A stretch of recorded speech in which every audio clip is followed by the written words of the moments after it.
తెలుగుదేశం పార్టీలో ఇద్దరు కీలక నేతల పొలిటికల్ ఫ్యూచర్ పై పెద్ద చర్చ జరుగుతుంది. ఇప్పుడు ఏపీ కేబినెట్ లో ఒక బెర్త్ ఇప్పటికీ ఖాళీగానే ఉంది. ఆ బెర్త్ ఎవరి కోసం పెండింగ్ లో పెట్టారన్న అంశానికి సంబంధించి మాజీ ఎమ్మెల్యేలు వంగవీటి రాధాకృష్ణ, ఎస్వీఎస్ఎన్ వర్మల పేర్లు ఫోకస్ అవుతున్నాయి. ఆ ఇద్దరికి గత ఎన్నికల్లో పోటీ చేసే అవకాశం దక్కలేదు. అయినా ఇద్దరు కూటమి విజయానికి కృషి చేశారు. కీలకమైన నామినేటెడ్ పదవుల భర్తీ జరిగినా వారి పేర్లు లిస్టులో రాలేదు. దాంతో వారిని ఎమ్మెల్సీలను చేస్తారని, ఒకరికి కేబినెట్ బెర్త్ కేటాయిస్తారన్న అభిప్రాయం వ్యక్తమవుతోంది.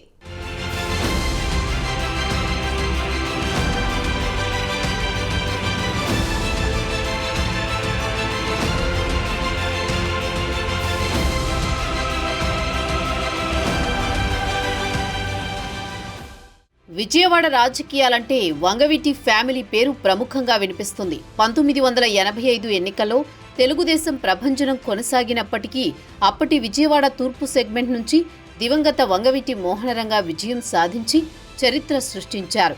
కాపునాడు వ్యవస్థాపకుడిగా ఆ సామాజిక వర్గానికి పెద్ద దిక్కై రాష్ట్ర వ్యాప్తంగా అభిమానుల్ని సొంతం చేసుకున్నారు. అలాంటి మహానేత తనయుడిగా వంగవీటి రాధాకృష్ణ తండ్రి రాజకీయ వారసత్వం కొనసాగిస్తున్నారు.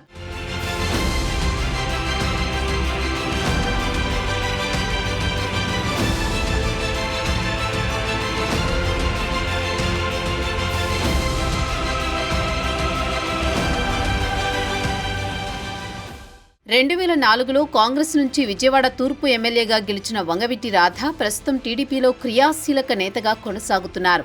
2019 ఎన్నికల నాటికి వైసీపీ నుంచి టీడీపీలోకి వచ్చిన రాధాకు గత 2 ఎన్నికల్లో సమీకరణాలు కుదరక పోటీ చేసే అవకాశం దక్కలేదు.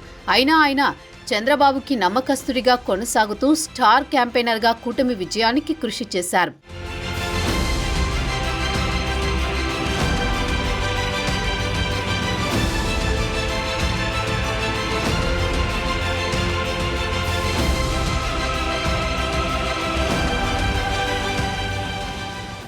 మరో టీడీపీ కీలక నేత పిఠాపురం మాజీ ఎమ్మెల్యే ఎస్వీఎస్ఎన్ వర్మ. టీడీపీతో తన రాజకీయ ప్రస్థానం ప్రారంభించిన పిఠాపురం నుంచి 3 సార్లు పోటీ చేసి 2014లో ఇండిపెండెంట్గా విజయం సాధించి సత్తా చాటుకున్నారు. గెలిచాక తిరిగి టీడీపీలోకి వచ్చిన ఆయన గత ఎన్నికల్లో జనసేనాని పవన్ కళ్యాణ్ కోసం సీటు త్యాగం చేయాల్సి వచ్చింది. చంద్రబాబు నిర్ణయాన్ని గౌరవించిన వర్మ ఎన్నికల్లో పవన్ విజయానికి తన వంతు కృషి చేసి సక్సెస్ అయ్యారు.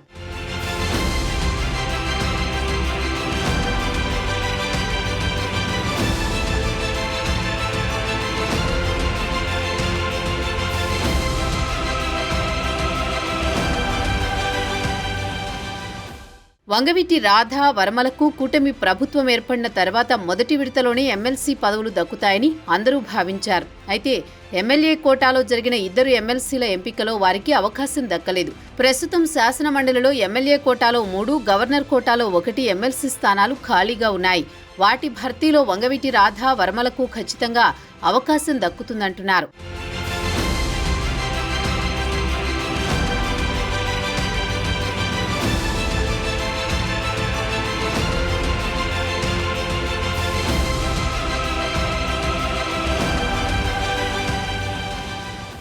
ఏపీ కేబినెట్లో ఒక స్థానాన్ని ముఖ్యమంత్రి చంద్రబాబు భర్తీ చేయలేదు. పొత్తుల సమీకరణాలతో ఆ స్థానం టీడీపీకే దక్కనుంది.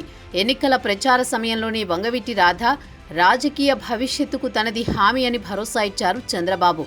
అదీ కాక కాపు నేతగా వంగవీటి వారసుడిగా రాధాకి ఉన్న క్రేజ్, ప్రజారాజ్యంలో పనిచేసినప్పుడు పవన్ కళ్యాణ్తో ఉన్న సాన్నిహిత్యం ఆయనకు మంత్రి పదవి విషయంలో ప్లస్ పాయింట్లుగా కనిపిస్తున్నాయి. మరోవైపు వర్మ సైతం ఎమ్మెల్సీతో పాటు మంత్రి పదవిపై ఆశలు పెట్టుకున్నట్టు కనిపిస్తున్నారు. అయితే పిఠాపురం నుంచి ప్రాతినిధ్యం వహిస్తున్న పవన్ డిప్యూటీ సీఎంగా ఉండడంతో ఒక సెగ్మెంట్ నుంచి ఇద్దరికి మంత్రి పదవి ఇస్తారా అన్న చర్చ నడుస్తోంది. మరి పెండింగ్ కేబినెట్ బెర్త్ ఎవరికి రిజర్వ్ అవుతుందో చూడాలి.